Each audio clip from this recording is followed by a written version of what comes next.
बारिश के जल से भीग करके वे थोड़ा झुक से गए हैं।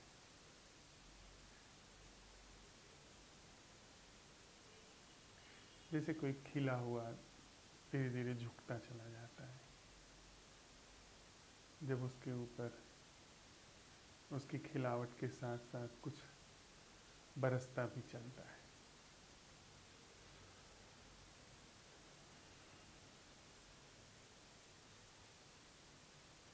हम लोग साथ साथ चलते हुए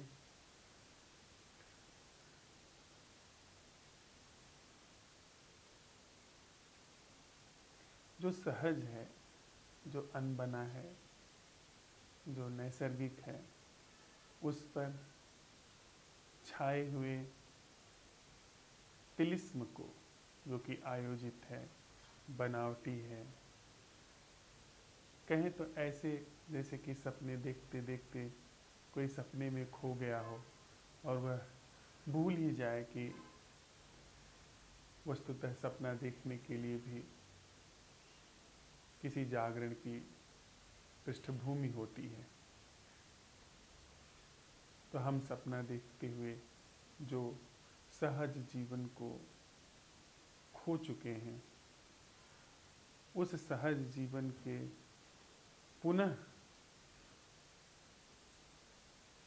सहज प्रवाह को घटने देने के लिए जो आयोजित जीवन है, उसका विभिन्न ढंगों से परीक्षण कर रहे हैं।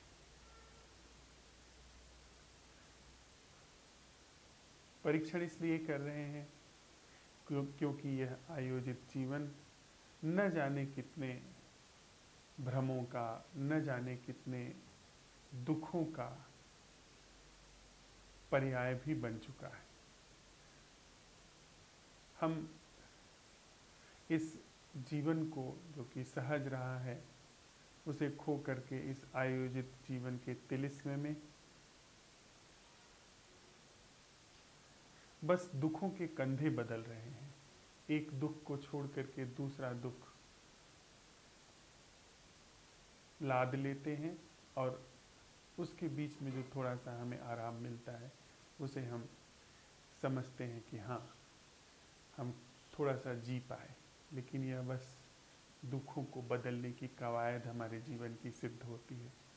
हम एक संबंध को छोड़ करके दूसरे संबंध में प्रवेश करते हुए जो थोड़ी सी राहत पाते हैं, थोड़ा सा नयापन पाते हैं,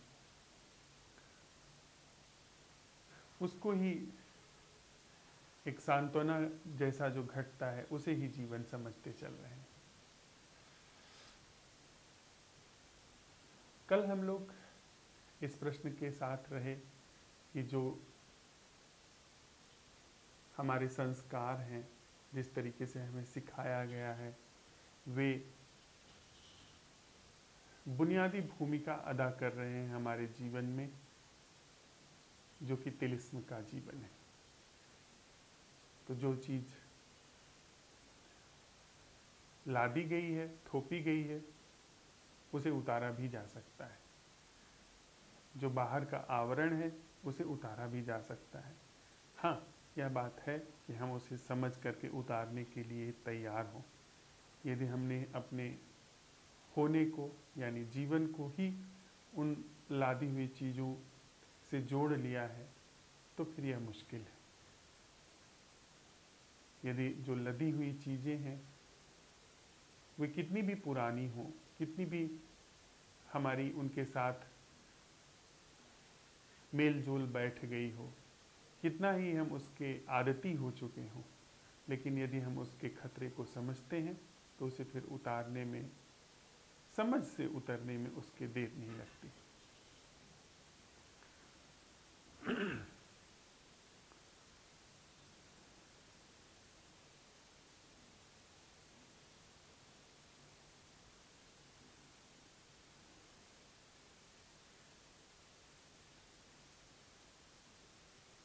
हमारा यह चित्त, मन, जो कि हमारे सारे क्रियाकलापों का आधार है, हम चाहे जी रहे हों तो भी यह निर्णायक है, यह नियंता है, यह निर्णय करता है। चाहे हमारे संबंध हो, उसका भी यह नियंता है। बिना विचार के, हस्तक्षेप के हमारे जीवन से कोई भी काम नहीं हो रहा है।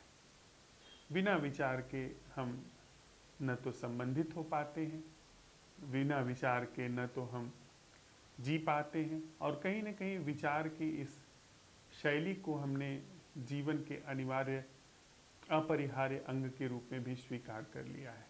हम प्रायः कहते चलते हैं कि सोच विचार करके काम करो, सोच विचार करके जियो, सोच विचार करके संबंधित हो। वह बड़े विवेक का पर्याय बन गया है कि जब हम सोच विचार करके, तोल मोल करके संबंधित होते हैं, सोच विचार करके जब जीते हैं। सोच विचार के संबंधित होना यह थोड़ी उथले तल तक तो ठीक है। सोच विचार करके जीना यह थोड़े उथले तल तक तो ठीक है, जहाँ पर भोजन की, आवास की, वस्त्र की आवश्यकता है, वहाँ तो सोच विचार की अपनी अहमियत है, वहाँ तो ठीक है। लेकिन जहाँ पर जीवन बह रहा है, जहाँ पर मात्र संबंध बह रहा है, वहाँ पर सोच विचार का हस्तक्षेप जीवन और संबंध को ही नष्ट कर देता है। क्योंकि यह बड़े तिलिस्मी तरीके से सोच विचार जीवन और संबंध की जगह ले लेता है। देखिए ना, हम सब लोगों का जीवन ऐसे सहज प्रवाह से बिल्कुल ही रीता हो गया है, रिक्त हो गया है, जो कि इस अस्तित्व में नैसर्गिक रूप से विद्यमान है।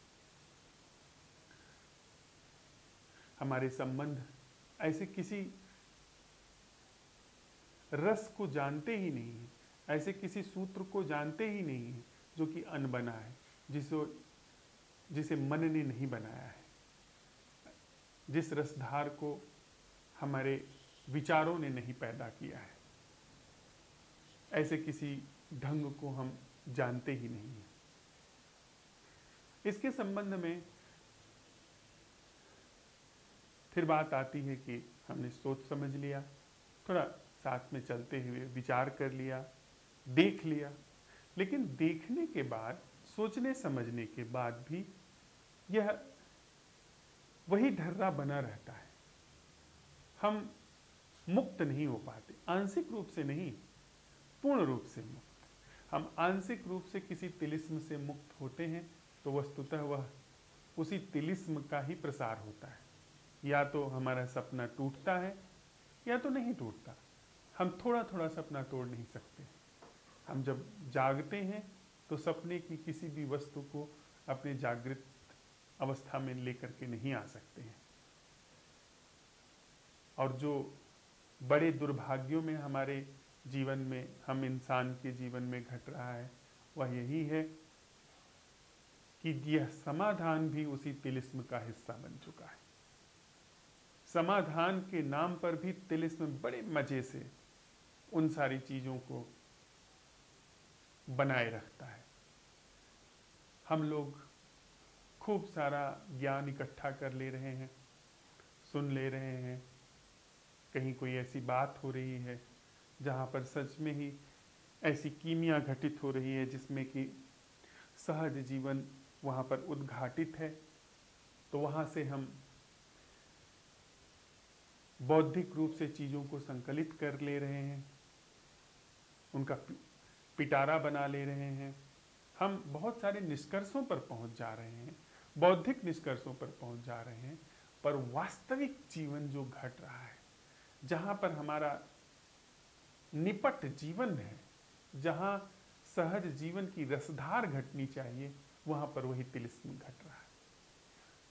एक तरफ हम निष्कर्ष लेकर के सुनिश्चित हो जाएंगे कि मैं जब तक है जीवन में, प्रमाद है जब तक जीवन में, तब तक जीवन सहज नहीं है, तब तक जीवन बनावटी है और दुख का कारण है।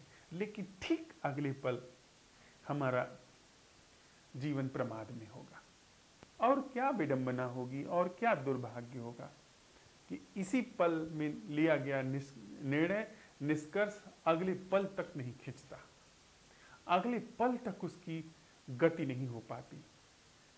हमारा जो बौद्धिक निश्चय है, तथा कथित रूप से बौद्धिक अंतर्दृष्टि, ठीक उसी समय भी नहीं विद्यमान है जब हम यह कह रहे हैं कि प्रमाद या अहम, यह जब तक है तब तक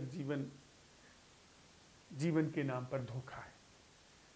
कहते हुए भी हमें होश नहीं है, न अपने तन का होश है, न अपने सोच विचार जो चल रहे हैं उन पर होश है। कोई भी जिस ऑर्गेनिक अवेयरनेस को हम नाम दे रहे हैं, ऐसी कोई भी गतिविधि हमारे जीवन में नहीं घट रही। पर यदि हम गंभीर हैं, सच में इस चीज को देख रहे हैं कि एक भीषण पाखंड हमारे अंदर जगह लिए हुए है, ये हम जानते सब हैं, पहचानते सब हैं, हमने बार बार रेशा रेशा समझ लिया है इस चित्त का, इस विचार का, मन की गतिविधि का, लेकिन वास्तविक जीवन अप्रमाद से महरूम है। वास्तविक जीवन में कोई भी होश नहीं है, वास्तविक जीवन में कोई जागरण नहीं है।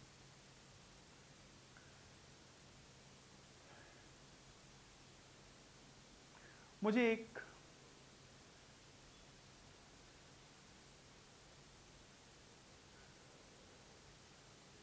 वर्मा की लोक कथा याद आ रही है, हमारी अपनी का मतलब मेरी आपकी, यहीं बैठे हुए हम सब की जो वो दशा है, किसी ख्याल की दशा के बारे में हम नहीं कर रहे हैं अभी, और यही जो हमारी दशा है उसके बारे में मुझे एक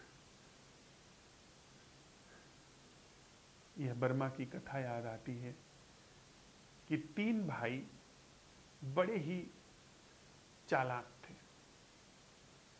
वे लोगों को जा करके लंबी लंबी कहानियां सुनाते थे, बना करके उनको कहानियां सुनाते थे। और ऐसा वो दूर देशों में जहां जाते थे वहां पर ऐसी शर्त रखते थे कि यदि आप इस कहानी पर संशय करते हैं तो फिर आपको हमें इतने रुपए शर्त में देने होंगे, और आप कहानी सुनाते हैं, हम संशय करते हैं, तो फिर हम आपको जो शर्त का रुपया होगा वो देंगे। तो जिस भी गांव में जाते, नगर में जाते, वहाँ सीधे साधे लोग उनके शर्त को स्वीकार कर लेते, और वो जो भी कहानी बताते ये लोग कहते कि हाँ ऐसा हो सकता है, ऐसा संभव है। और ये जब कहानी सुनाते तो फिर वो लोग मजबूर हो जाते, वो कितनी भी उल्टी सीधी कहानी होती पर उसको वो खारिज नहीं कर पाते, उसको स्वीकार कर लेते, फिर वो दोनों ही तरह से जीत जाते। यदि वे शर्त लगाते और कहते कि आपकी कहानी मेरी कहानी से बेहतर है, आप सिद्ध कर ले जाते हैं कि यह कहानी झूठी है, तो फिर आप शर्त हार जाएंगे। पर हम आपकी जो कहानी है उसको अगर झूठा करते हैं तो हम शर्त हार जाएंगे। तो वो इतने कुशल हो गए थे कि कोई कुछ भी कहता वे स्वीकार कर लेते कि हाँ ऐसा हो सकता है, हाथी उड़ सकता है, तो हम कहते हाथी उड़ सकता है। लेकिन जब वे कहानी सुनाते तो लोग कहते कि नहीं ऐसा नहीं हो सकता, और वे जहाँ पर एक बार कहानी सुना लेते उसके बाद दूसरी जगह चले जाते, तो लोगों को फिर सधने का, तैयार होने का अवसर भी नहीं मिलता था। ऐसे ही उनकी रोजी रोटी चल रही थी, इसी तरीके की चालबाजियों से, इसी तरीके के मनगढ़ंत कहानियों से उनका जीवन चल रहा था, और ऐसे ही मनगढ़ंत कहानियों से हमारा जीवन चल रहा है। ऐसे ही सब उल्टी सीधी चीज़ें हमारे जीवन में चल रही हैं। किसी ने कहानी सुना दी देश है, हम देश माने बैठे हैं। किसी ने कहानी सुना दी परिवार है, हम उस कहानी को माने बैठे हैं, उसी कहानी को जिए चले जा रहे हैं, उसी कहानी को सच्चा मान रहे हैं, बल्कि उसी कहानी को सच्चा मान करके लड़ भिड़ रहे हैं। उसी कहानी में पूरा जीवन खप जाता है, उसी की आसक्ति में, उसी की विरक्ति में पूरा जीवन गंवा देते हैं। पर एक कभी कभी ऐसा होता है कि कभी कभी कुछ अलग तरीके के भी लोग मिल जाते हैं। तो उन तीनों के साथ भी ऐसा हुआ। उन्होंने एक राजकुमार को आते देखा। वह शाही पोशाक में था और गहनों से लदा हुआ था। उसके पास बहुमूल्य रत्नों के हार गले में टंगे हुए थे, सिर पर मुकुट रखा हुआ था। उसको देख करके इन सब के मन में फिर से वही अपनी पुरानी चाल चलने की इच्छा जागी। उसके पास ये लोग गए, उससे मिले और कहे कि हम लोग आपको एक कहानी सुनाएंगे और यदि आप उस कहानी पर संशय करते हैं तो आप हमारे गुलाम हो जाएंगे, और आप हमें कहानी सुनाइए। यदि हम संशय करते हैं आपके कहानी पर तो हम आपके गुलाम हो जाएंगे। राजकुमार ने कहा ठीक। राजकुमार गहन अंतर्दृष्टि का रहा होगा। उसने कहा ठीक। तो पहले जैसे उन लोगों की युक्ति थी कि वो सामने वाले को कहते थे कि आप सुनाइए, पर इस बार राजकुमार ने कहा नहीं, आप सुनाइए, इसके बाद मैं सुनाऊंगा। इन तीनों ने कहानी सुनानी शुरू की। इन्होंने कुछ ऐसी ही अपनी जो पहले की कहानियां थी उसके हिसाब से सुनाना शुरू किया कि एक बार मेरे इस छोटे भाई से झगड़ा हो गया तो मैं भागा और ये मेरा छोटा भाई मुझे खदेड़ने के लिए भागा। फिर भागते भागते मैं एक पेड़ पर चढ़ गया और यह भाई मुझे देख नहीं पाया। पेड़ की एकदम ऊंची चोटी पर जाकर के मैं बैठ गया। यह मुझे बहुत खोजता रहा पर मुझे खोज नहीं पाया और थक करके घर लौटने लगा। और जब ये घर लौट गया तब मैंने पेड़ पर से उतरना चाहा पर उतर नहीं पा रहा था, क्योंकि उतरने में मैं फिसल जाता और गिर जाता। फिर मुझे एक युक्ति सूझी। मैं पड़ोस के गांव में गया और वहाँ से रस्सी ले आई और उस रस्सी के सहारे पेड़ पर से मैं नीचे उतर गया। राजकुमार ने कहानी सुनी और उसने कुछ नहीं कहा। इस भाई को, पहले भाई को तो बड़ी घबराहट सी हुई कि राजकुमार ने इस कहानी पर कुछ नहीं कहा, न हाँ या न नहीं। फिर दूसरे भाई का नंबर आया। दूसरे भाई ने उस कहानी में आगे जोड़ा, कहा कि मेरा भाई जब यह गायब हो गया था तो मैं जब घर लौटने लगा तो रास्ते में मैंने देखा कि कुछ एक झाड़ी में हलचल हुई, तो मुझे लगा हो न हो मेरा भाई है। मैंने हड़बड़ी में जा कर के वहाँ पर जब देखा तो देखा कि सामने बाघ खड़ा है। मैं घबरा गया और बाघ ने मुझे निगलने के लिए जैसे ही मुंह खोला मैंने छलांग लगाई और उसके पेट में मैं चला गया। पेट में गया और वहाँ जाकर बड़ा हो हल्ला मचाने लगा, हाथ पैर चलाने लगा। तो बाघ घबरा गया। उसने सोचा कि पता नहीं क्या हो रहा है और उसने मुझे बड़ी तेजी से उगल दिया और इतनी तेजी से उगला कि मैं जा करके अपने गांव में गिरा।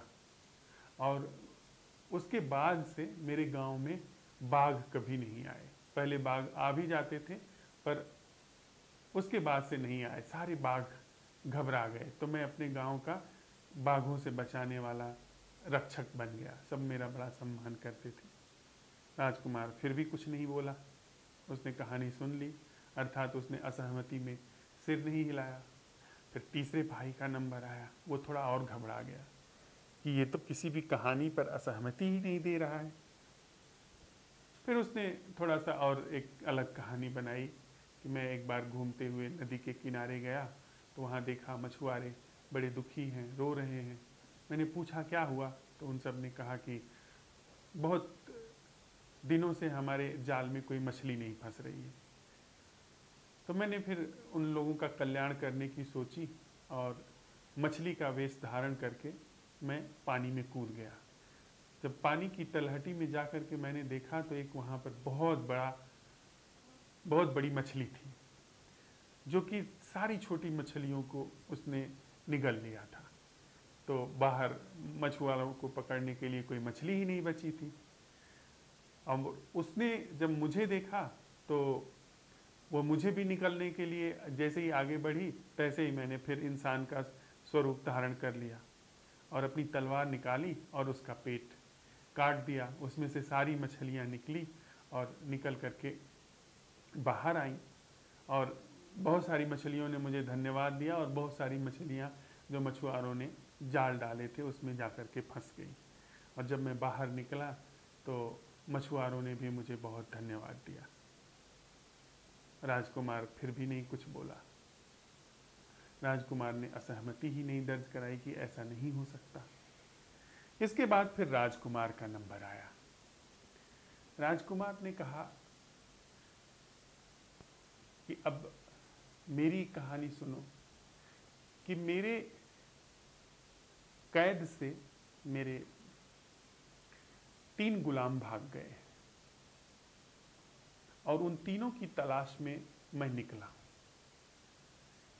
उनको बहुत दिन से मैं खोजता रहा पर मिले नहीं हुए, और यहाँ आकर के तुम लोगों से मिल करके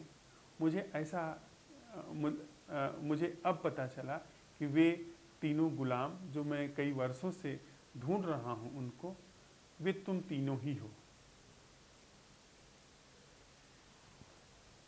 वे तीनों भाई बड़े असमंजस में फंस गए। अगर वे कहते हैं कि नहीं यह कहानी झूठी है तो भी उनको उनका गुलाम बनना पड़ेगा। अगर वे कहते हैं कि नहीं यह कहानी सच है तो भी यह बात सच हो जाएगी कि हाँ हम ही आपके तीनों गुलाम हैं। राजकुमार ने उन तीनों को बंदी बना लिया और ले जा करके फिर उनको गांव वालों के सामने नगर में उनको खड़ा किया और उनको नसीहत दी कि अब वे किसी को न ठगे, और उनको विधिवत प्रताड़ना दे करके छोड़ दिया। तो इस तरीके से वह राज्य, वह नगर उन तीनों ठगों से मुक्ति पाया। हम लोग लौटते हैं अब अन्वेषण पर अपने। हमारा यह तिलिस्मी मन, यह तिलिस्मी मैं, यानी मैं कोई और नहीं हूं। मैं जो यह एहसास है मैं हूं, यह बड़ा तिलिस्मी है। इसने सब उपाय किए हुए हैं जिनके माध्यम से यह हमारे जीवन से सब कुछ छीन लेता है, जो ऑर्गेनिक है, जो सहज है। इसने ऐसी तिकड़म लगा करके रखी हुई है कि इसके जाल में फंस करके हम सब लोग अपना गंवा देते हैं, और यह तिलिस्मी मायावी चीज जीती चली जाती है। जीवन के नाम पर हमारे जीवन में कुछ और जी करके चला जाता है। हम पैदा होते हैं, हो सकता है कि हम सहज रूप से यहाँ जीते, हमारी आंखें सहज रूप से जीती, हमारे कान सहज रूप से जीते, वे प्रकृति की संगीत से जुड़ करके जीते, वे प्रकृति के सौंदर्य से जुड़ करके जीते, वे प्रकृति जो धड़क रही है चारों तरफ उससे हमारी धड़कन बिना टूटे जीती। और साथ ही साथ ऐसा जीवन हो सकता था जो कि अस्तित्व की जो सहज अवेयरनेस है उसको उद्घाटित कर लेता, उसको पता लगा लेता। हमारे ऐसे अन्वेषण में, ऐसे जीवन में न ही कोई छल होता, न ही कोई तिलिस्म होता, प्रपंच होता, और न ही दुख होता, न भय होता, न चिंता होती, न शोक होता, न कोई दुविधा होती, न कोई छल होता। कुछ भी ऐसा न होता जो कि अप्रासंगिक है, जो नैसर्गिक जीवन में पाया नहीं जाता। लेकिन उसकी जगह पर हम आप देखें, हम 40, 50, 60, 70 साल का जीवन जी चुके हैं।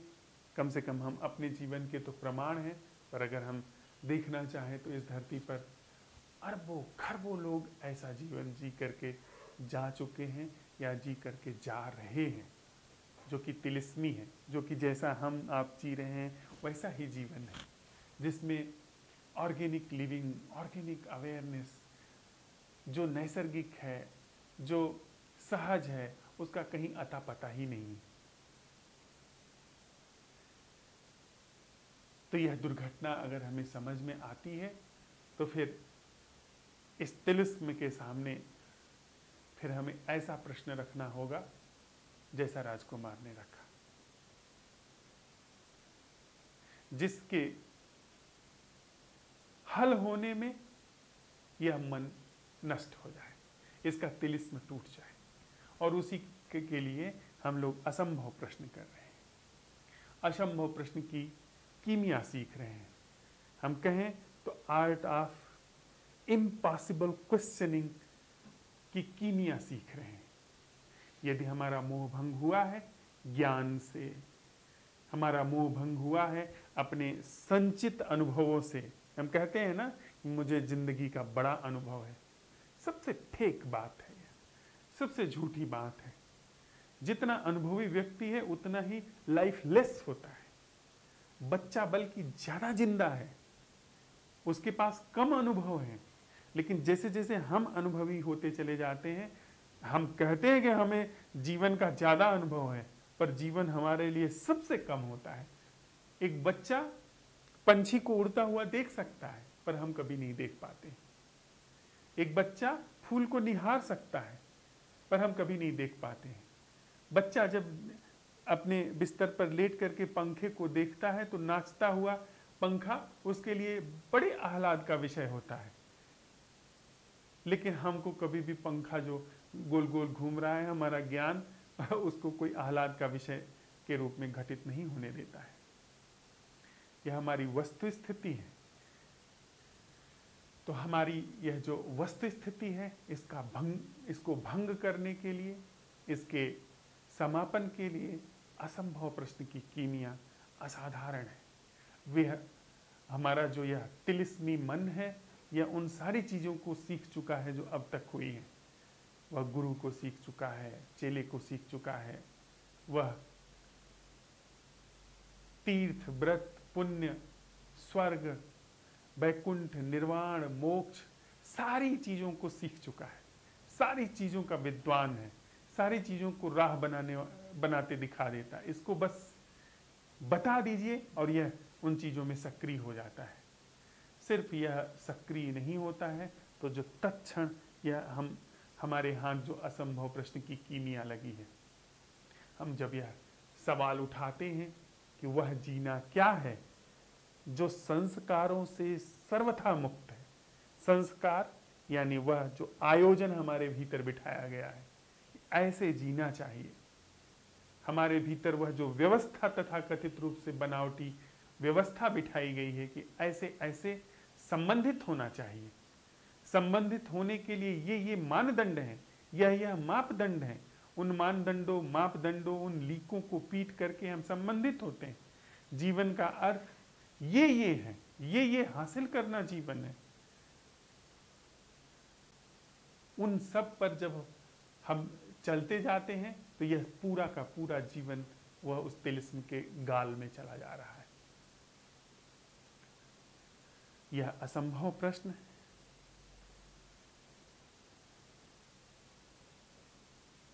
तब क्षण भंग करता है उस तिलिस्म को, जब हम सवाल उठाते हैं कि वह जीना क्या है जो आयोजन मात्र से मुक्त है, कोई भी आयोजन। और साथ ही इस प्रश्न के साथ ही ऑर्गेनिक लिविंग का तत्क्षण उद्घाटन होता है। यदि मैं यह सवाल अभी उठाऊं, हम सब लोग यह सवाल उठाएं कि वह का मतलब कहीं और नहीं, वह का मतलब कभी और नहीं, वह का मतलब जहां अभी यह मैं जी रहा हूं, जहां यह आयोजन का जीवन चल रहा है, यही वह जीवन की कला क्या है जो आयोजन से मुक्त है। अर्थात जिसे मैं अपना होना कह रहा हूं, उसी मेरे अपने होने की जगह पर वह जीना क्या है जो आयोजन से मुक्त है। यह प्रश्न क्या कर रहा है हमारे भीतर? क्या यह कोई उत्तर लेकर के आ रहा है? यदि यह उत्तर लेकर के आ रहा है तो इसका मतलब है कि वह एक नया आयोजन लेकर के आ रहा है।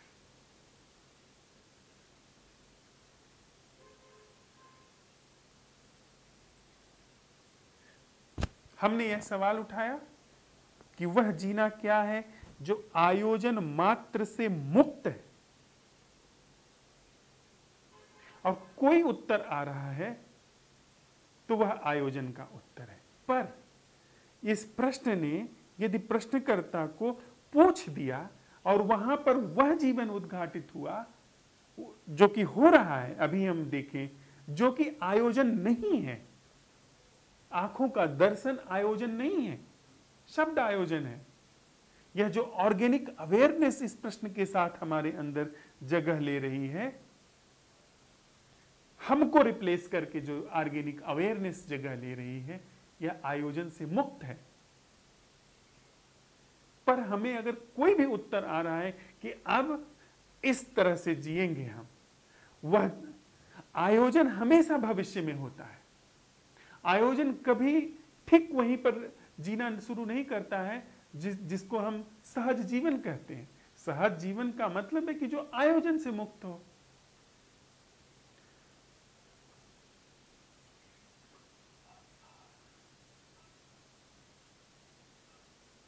अगर हमने यह सवाल अभी उठाया कि वह जीना क्या है जो आयोजन मात्र से मुक्त है, तो सारे आयोजन पर प्रश्न चिन्ह लग गया। मेरा चित्त आयोजन है, इस पर प्रश्न चिन्ह लग गया। सारा आयोजन ठिठक गया। यानी प्रश्न उस आयोजन मुक्त जीवन का पर्दाफाश कर रहा है। और वहां पर आयोजन मुक्त जीवन है। हम लोग 2-3 दिन से प्रयोग कर रहे हैं। यह चीज क्या है, इसका वह दर्शन क्या है जो आयोजन से मुक्त है। सारे शब्द गिर गए, शब्द आयोजन है। इसके विषय में सारा ज्ञान गिर गया, सीधे अभी और यहीं इस चीज का दर्शन होना शुरू हो गया। और वह दर्शन कभी भी गया नहीं है कहीं, वह दर्शन वहीं विद्यमान है, पर उसके ऊपर आयोजन था। ठीक इसी तरीके से हमने जब यह सवाल अपने अंदर उठाया कि मेरा नहीं, वह जीना क्या है, क्योंकि मेरा अगर हम कहते हैं तो फिर वह आयोजन के क्षेत्र में आ जाता है। क्योंकि हम लोग इस बात पर स्पष्ट हो चुके हैं कि मेरा जो है वो आयोजन है। यह अस्तित्व किसी का नहीं है, यह आकाश किसी का नहीं है। हम कहना चाहते हैं कि यह किसी का है, क्योंकि हम हैं तो हमने अपने सापेक्ष किसी का निर्मित किया है। लेकिन हम जब कहते हैं कि मेरा वह जीवन क्या है जो आयोजन से मुक्त है, तो ये सम्यक प्रश्न नहीं हुआ, ये संभव प्रश्न हुआ। मेरा वह जीवन, तो मैं अपने आयोजनों में एक ऐसा जीवन अभिकल्पित कर लूंगा, परिकल्पित कर लूंगा कि जो कि आयोजन से मुक्त है, जबकि वस्तुतः वह आयोजन ही है। पर यदि यह सवाल उठा कि जहां पर मैं हूं ठीक वहीं पर वह जीना क्या है जो आयोजन से मुक्त है, तो इसका कोई उत्तर नहीं हो सकता। हां, इस प्रश्न से आयोजन की जड़ तक अंत हो जाएगी, उसका समूल अंत हो जा रहा है। और ऑर्गेनिक अब इसका लक्षण है, यह नहीं। अगर हम इस बात को उठा रहे हैं तो ये असंभव प्रश्न ऑर्गेनिक जीवन को यदि उघाड़ रहा है तो उसका लक्षण है, उसकी कसौटी है कि वहां पर ऑर्गेनिक अवेयरनेस होगी, वहां पर ऐसी सजगता पाई जाएगी जो कि हमारे द्वारा की नहीं गई है, हमारे द्वारा पैदा नहीं की गई है। उस राजकुमार ने वह जो आयोजन था ठगी का, उस ठगी के आयोजन को भंग कर दिया अपने असंभव प्रश्न से। और उन तीनों व्यक्तियों के अंदर जो ठगी से मुक्ति का जीवन था, उसको उघाड़ करके, उसको सबके सामने दिखा करके, उनके ऐसा नहीं कि उनको मृत्यु दंड दे दिया। उस राजकुमार ने उस ठगी का जीवन पोंछ करके जो साधारण इंसान का जीवन है, उस जीवन को जीने के लिए वहां पर उनको प्रस्तुत कर दिया। अब वे अपना ठगी से मुक्त जीवन जिए। ठगी का पूरा तिलिस्म वहां से पोंछ दिया गया उनके भी जीवन से, और उनके रूप में जो पूरे राज्य पर उनका ठगी का जीवन व्याप्त था।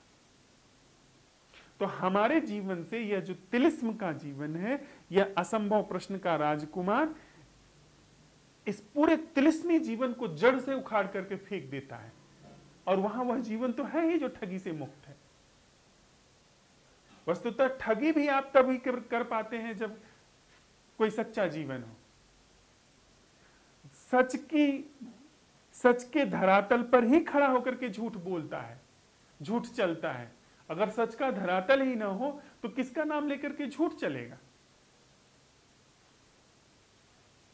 हम किसी दूसरे को धोखा ही दे पाते हैं क्योंकि दूसरे को सच में ऐसा भरोसा है कि धोखा नहीं दिया जाएगा। अगर हम पहले से ही कह दें कि हम धोखा देने जा रहे हैं, तब तो फिर हम कभी धोखा नहीं दे पाएंगे। हम एक सच का सहारा लेकर के ही धोखा देते हैं। तो हम यह नहीं कह सकते हैं कि यह बात साफ है कि ठगी का जीवन जब नहीं है तो जो सहज जीवन है वो वहां पर है।